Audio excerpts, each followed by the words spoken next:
John here, and I just wanted to run through tomorrow's slate of games. I didn't cover today's, but honestly, I think you guys kind of have an idea. If you watch my playoff video, and the game's still in progress, so by the time the video goes live, you never know, but I think it's pretty obvious the Bengals are winning. They've had too nice of a comeback for it to stop here, and then it makes tomorrow's Kansas City game completely meaningless. So, yeah, I think since he holds on, Baltimore was a 20-point spread. Even as bad as the Browns are, I imagine more people would have had Cleveland plus 20. So that was another one that I think most people probably would have got right. But here's for tomorrow's games. In some cases, like the Texans clinched the division, so probably won't have starters in. So we have to factor that in. But I'm looking more for playoff scenarios and things like that. So in this case, for the Titans Texans here, I am going to go with the Titans. I still like my prediction of a different team, like the Jags, a more exciting team getting the first overall pick. And it's still the Texans, so I think even with backups, there's a decent bit of people that might be on them. I'll take Tennessee -2. I got Atlanta winning. Do they cover? I'm going to take them to cover. I just have a feeling that they're going to have a strong game, and it's going to come down to if the Bucks can win, and then obviously they would take the division. And yeah, I think Atlanta has a strong game, especially with Penix. He probably looks pretty good. Saints Bucks. It's such a heavy spread, but I just have a feeling. I've had this feeling all year. I'm taking the Saints straight up. I think that the Falcons are going to edge out and have a chance to get into the playoffs. So I don't think they put Penix in for no reason. So it's a long spread, but I'm going to go ahead and take the Saints straight up here, and the Falcons obviously to cover. Bills Patriots. I'll go with the Patriots. Again, only 3.5 because the Bills aren't going to be playing anybody. Perfect excuse for the Patriots to win. And again, I believe the Jags. I think the Patriots beat the Jags. I could be wrong, but I think the Jags would then edge them out as far as picks. So I got the Patriots winning this game. And again, I don't think anyone's going to be on them, even with the Bills playing with nobodies. So Jags, Colts, I'm going to go with the Colts here. I'll take them to cover too. Just because, again, I think it's really interesting as far as with the Jags going to London. I think you have to give them a top pick. And it doesn't have to be number one. It could be a top 3 pick. But you have a lot of teams with 3 and 4 losses, as you can see. So I'm just kind of looking at some future booking here. And then if they cover, I'll take the Colts to cover the 3.5. And they finish up the season pretty strong. Speaking of that, I'm going to take another straight upset, and it's going to be Dallas, who I think also finishes out the season pretty strong. Then they can talk about Dak, how they basically did better without him. There is a crazy stat about how bad they are at home. I think almost all of their wins have been on the road. But the Commanders can catch the Eagles. So if they could, then I would say sure they win, and then it's closer between them. But they can't catch them. So I'm going to take the Cowboys to win outright. And in this one, I'm taking the Giants to win outright. Again, Eagles are going to have all backups in. And even with that, I just don't see people on the Giants. Basically, I pick them. And again, I don't think the Giants are going to get the first pick in the draft. I know I'm using that logic for a lot, but I think they put a lot of time and effort into the draft picks and who gets what pick. So that's kind of why I go into that. Bears, Packers. The Bears, so they were doomed ever since like week 3, and they still had Matt Eberflus, and now they have an interim coach. And to me, it's way more interesting for the Bears.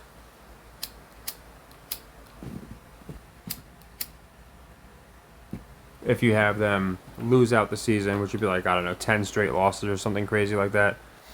And then you bring in, who knows? I think Dion said he's spending one more year at Colorado. But imagine if the Bears got a Deion Sanders. Or just a fun, exciting coach. That's really all they need. And then they can pull the same thing they did with the Lions and run it with the Bears, which is what I think happens. I think Caleb gets better, obviously. They got really all you need. They're missing a couple pieces. But I think they lose this game. I think the Packers cover. I think the Bears look pretty abysmal. And then again, a good off-season signing or two. They definitely get a new coach. And I've been saying that since even when they were like 4-2, I was saying they got to get rid of Eberflus. They're going to be awful. So yeah, I guess they have lost 10 in a row. And I think once they get their actual coach, they'll be fine. But for tomorrow, I'll take the Packers to cover. Seahawks, Rams. Seahawks are already eliminated. I think they want the Rams looking strong. But at the same time, they have a bunch of backups in too.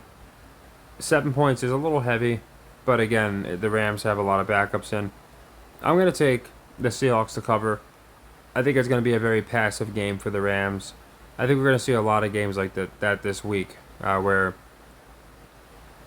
teams just kind of coast by, and especially teams that don't have their starters, and we're not going to see them looking amazing.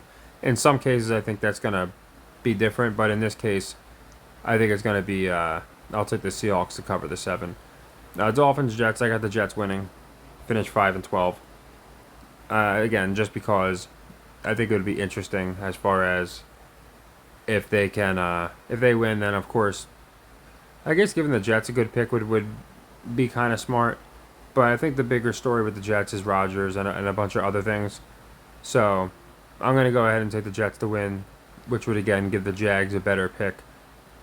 I know a lot of my logic's around the Jags getting a top pick, but to be fair, I had that logic weeks ago, probably like 2 months ago, when they weren't even in the race for a top pick. So I'm sticking with that. The other storyline I'm sticking with is the Chiefs. I think it was back in week 7. I said they were going to finish the season with 1 loss. At the time, they were 7. They were 8-1. It was 7-1. Whenever they got their first loss, I said, I'm getting Patriots vibes. The only difference is I think their 1 loss is going to come in the regular season, and they'll win the Super Bowl. And then people can argue it's better than anything Brady ever did. And again, a win conveniently knocks out the Broncos, and the Bengals get in, which makes for a much better playoffs. So for a plus value a bet here, I think plus 425 on the Chiefs is definitely worth playing. I'll be playing it. I think it's a great play. So yeah, I think the Chiefs win this game, move to 16-1, and the Bengals get in. Chargers, Raiders. Only a 5.5 point spread, nothing crazy here. I think a Chargers win or loss might affect who they play in the first round. I'm not positive. I think most teams are pretty locked right now. But at 5.5, I'm going to take the Raiders to cover. Vegas has it as a pretty close game. The Raiders suck. I think there's a chance the Raiders win since the Chargers are locked anyway. But I think it'll be a close game. I think more people are going to be on the Chargers. So I'll take the Raiders to cover the 5.5 points. And then we got Niners, Cardinals here. Really, this one's a complete coin flip because either team wins, it doesn't matter. I will use the logic that at least if Kyler, because he was injured some of the year, if he comes out and they wash the Niners, of course there's going to be narratives going into the offseason about Purdy and if he's going to be the guy going forward. And they'll also talk about Kyler and how the Cardinals are going to be a force to be reckoned with next year, another year with Marvin Harrison, all that stuff. So I think the Cardinals finish strong. I'll take the Cardinals to cover the 4.5. Vikings, Lions. If you saw my playoff video, which I did a few of them, but I did the most recent one 3 weeks ago. I had the Vikings getting the first seed, and I still do. I think it matches up the Lions and the Rams, which is a fun matchup because they're both first overall picks, but the Lions are going to be playing the Rams with Stafford. Obviously, he was originally drafted by the Lions. And the Rams will be playing the Lions with Goff. Obviously, Goff was originally drafted by the Rams. It's a repeat of last year's playoff matchup, so I think it makes all the sense in the world for the Vikings to get the first seed and the Lions to play the Rams in the first round. So I got the Vikings winning this one straight up. For all the people that say I just hate the Vikings, I got them winning this game. So yeah, we got a decent bit of upsets. I really like the Chiefs play. Maybe it's too obvious. Maybe it's a trap. But again, most people betting aren't looking at like WWE logic like us. Like, oh yeah, if this happens, the Bengals get in, and that's a better draw. I think most people are looking. Oh, this one is pretty interesting. This is looks like a classic case of a clip here. I'm not saying for sure, but if the Bengals hold on here and waste the clock, they'll win the game, but they won't have covered. It's conveniently a 2.5 point spread, and they'll have only won by 2 points. For the people that say it's not scripted, that's kind of the stuff I pull. I usually use as my examples, because I'm sure the whole world was on the Bengals tonight, but I'm also sure 80% of those people wanted better odds, so they took a -2.5. So just something to look out for. I'm sure that might happen with a few of our games coming up. You know, again, maybe a lot of these like close spreads, like the Cardinals, maybe they only win by 3, right, or something like that. Maybe the Falcons only win by 6. They do that stuff all the time. Nothing new. And maybe this isn't even a clip. Maybe the Bengals do get a field goal or something, but looking like it's going to be a clip. But yeah, so the Bengals, I think they're definitely winning that game.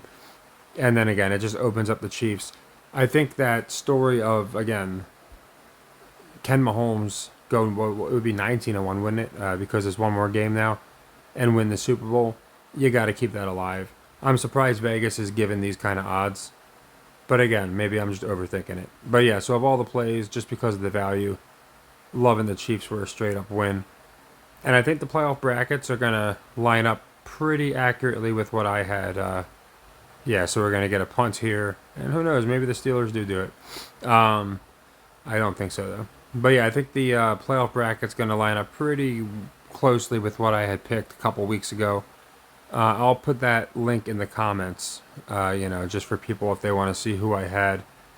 I might have been off on a team or two, but some things like the Bengals run, a lot of people didn't think was going to happen. Looks like that's going to happen. And a lot of the matchups. The Vikings getting the first seed's another thing. So we don't get them all, but I think we have a pretty good read over the major stories with these teams. So, take care and happy earnings.